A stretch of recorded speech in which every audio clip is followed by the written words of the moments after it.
Hey guys, Garry here. Thanks for checking in. So, got back from fucking shot show, I guess that's what we're calling it nowadays. Maybe they've always called it that. And as usual, I'm bringing you the coolest shit from SHOT. Stay tuned somewhere. There'll be a link for the shittiest shit from SHOT. And let's get started and see what we got going on. I got some honorable mentions. We'll go over those first. Smith & Wesson, an aluminum framed M&P 2.19. Shocked that I liked it. Like I wasn't expecting to. Am I going to buy another M&P? Probably not, but it sure was interesting.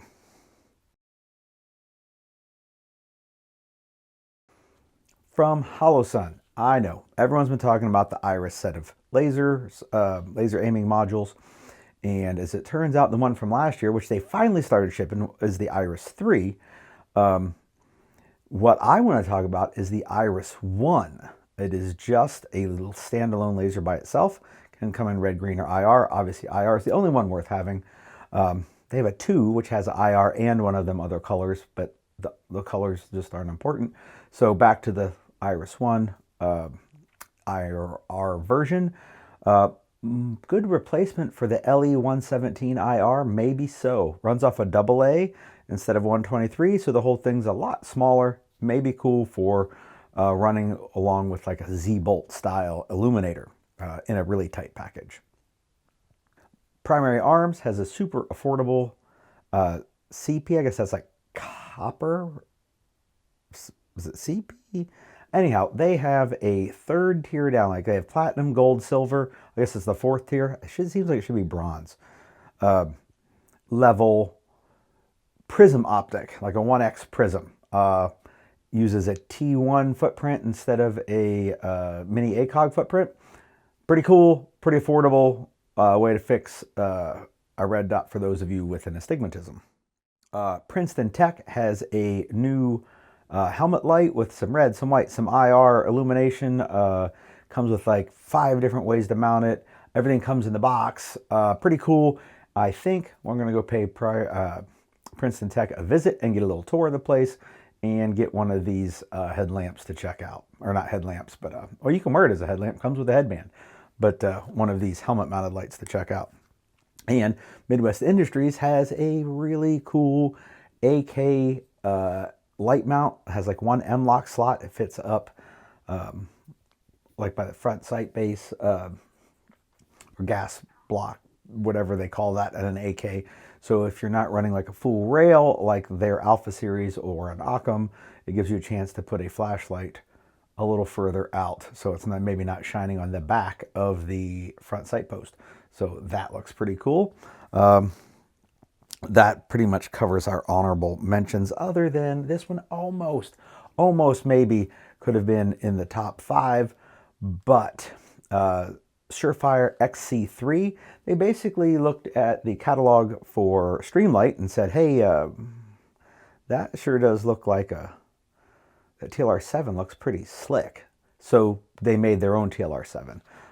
Battery goes in the front, super narrow, should make holster fabrication easier without those giant holes that you can reach down and touch the trigger with. So it could be a thing, but Surefire has disappointed me so many times in life, I couldn't put it on the top 5. So let's get to our top 5. Back to Primary Arms. They have an enclosed pistol optic completely made in the USA.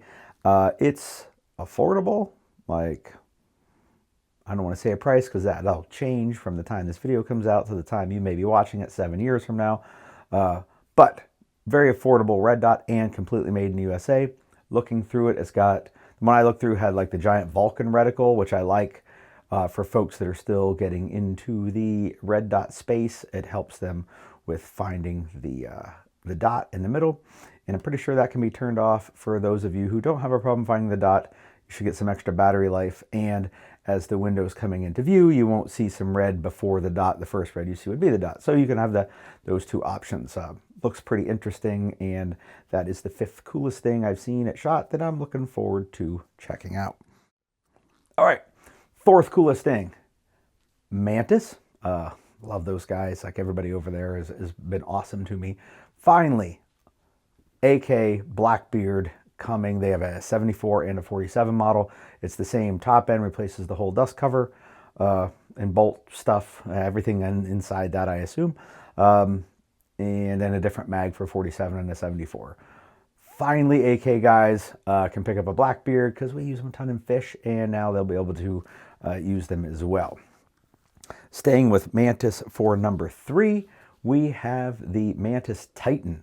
It is a laser pistol similar to a SIRT, but it's got a superior trigger to a SIRT gun and a superior laser to a SIRT gun.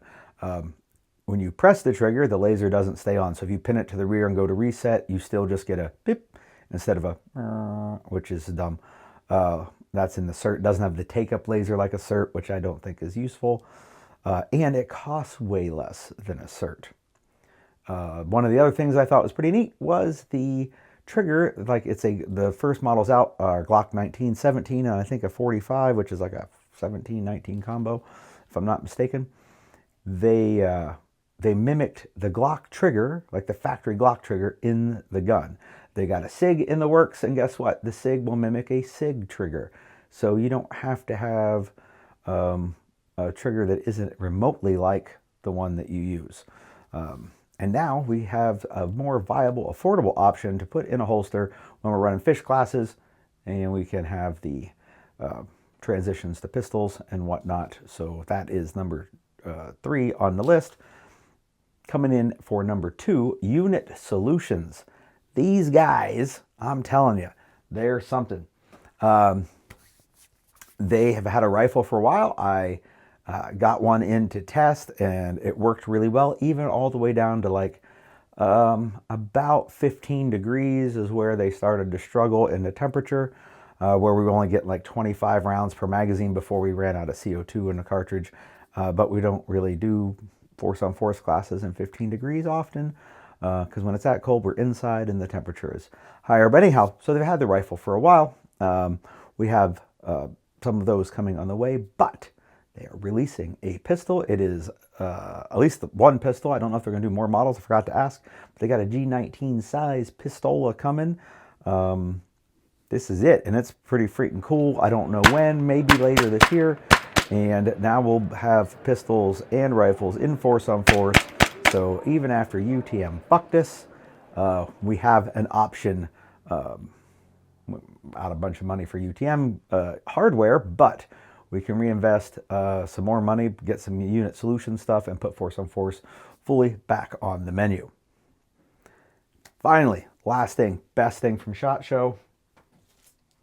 From, let's see, what was it? Air Shot. This is it, a balsa plane. I will go ahead and open this one here. And so like if you were a child at any point, you probably remember having some of these. And they were always fun right up until you broke them because, well, they're made of balsa wood. The balsa wood did work better than the foam ones. Some of you youngins out there who didn't have a quality childhood because you just played video games might not have ever seen one of these before. So I think I put it together semi upside down. It's okay. I will get it sorted out here in a moment, show you what we're talking about. So this guy is the balsa wood plane, and Air Shot. All your air freight forwarder should be shot. That's their slogan, I guess. And they had a bunch of these up, giving them away. I really don't have any idea why this was their thing. I mean, it's not really freightable, but it's pretty cool, and I intend to have a bunch of fun with it. So I went all the way to Las Vegas to get a balsa airplane.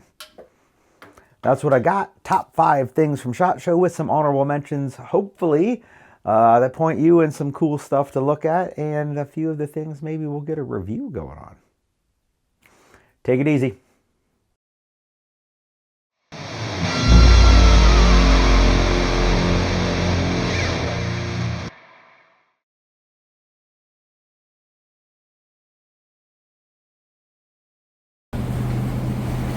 the final flight of the Fruity Grand Master, or Grand Dragon, or Grand Wizard.